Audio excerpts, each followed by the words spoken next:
I just think it's still somewhat surreal. I can't believe it's 4 years ago that it actually happened. It feels like yesterday and doesn't feel like it happened at all at once. I think most of my fellow teammates will say the same thing. It was a shock for a lot of people, but I think we were pretty sure what we were after at the Olympics, and we weren't obviously willing to leave the field until such time as we got what we'd worked so hard for. And so, yeah, it's a very proud moment still, but as I say, a little bit surreal.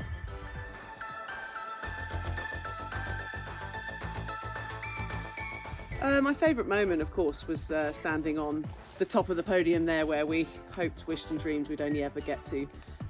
That moment of overwhelming feeling, exactly what I've just explained, that surreal nature of it, because it had been such a long time to try and get there for a few of us, myself and Kate Richardson-Walsh and Helen Richardson-Walsh. You know, we'd all been in the campaign pre-Athens, coming from failure. It had been a long old journey, so that was very special. And I think my most memorable match, when I genuinely thought we could do this, was against Australia. And it's quite ironic because that was our opening game, but we knew we were playing world number 2 in our opening game. And so I always say tournament sport is how you start, and we gathered momentum from there, and winning 8 matches in 13 days, the rest speaks for itself.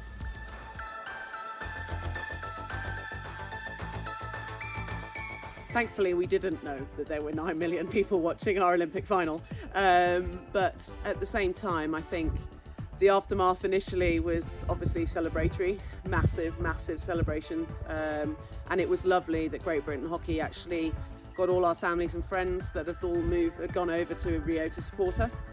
We all collectively congregated and enjoyed the celebrations massively. Actually, ironically, it was my birthday at midnight that night, so there's not that much memory of actually what happened after that, but the rest is on tour. And then, of course, what was so important to all of us was, you know, in some ways, winning a gold really does put hockey on the map. You know, a massive increase in participation of our sport with young children, boys and girls, and we needed to nurture and encourage these children to continue to play our sport that we've so enjoyed for so long. So, yes, you allude to 9 million people, but it's about how many more people we then affect after that. And I think as hockey, it's really important to us that we sort of nurture that interest for as long as we can. And hopefully we've been able to sort of capture 1 or 2 youngsters that wouldn't have always taken up our sport.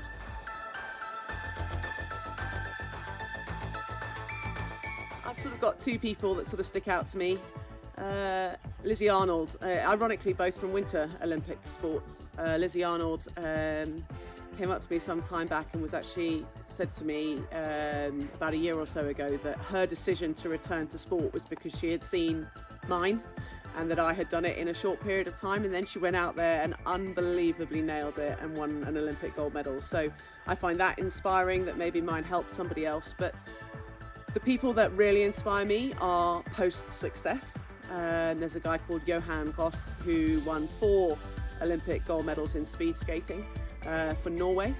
And then he went on to set up something called Right to Play, which gives opportunities to children who don't normally get them in war-torn areas, notoriously all over Africa and Asia and other countries. And he, through his success, has been able to touch numerous children, giving them an opportunity to enjoy sport and learn through, you know, the education of sport. So people that have a message, there's one thing getting success and being lucky enough to be one of those people that is successful. But there's very much another thing where you actually leverage that opportunity to have a voice and go out there and do good and make a difference. And I think those are the people that massively inspire me.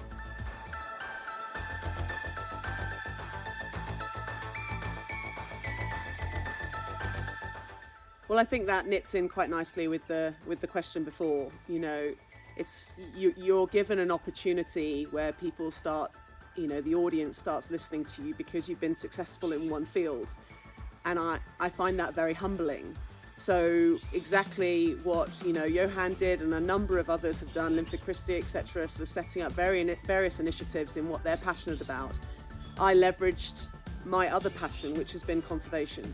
And I set up the Tofauti Foundation, which is to try and help wildlife and communities in Africa with a whole host of different initiatives that will leave a lasting legacy and make a genuine difference. That's what Tofauti means. It means difference in my native tongue of Swahili.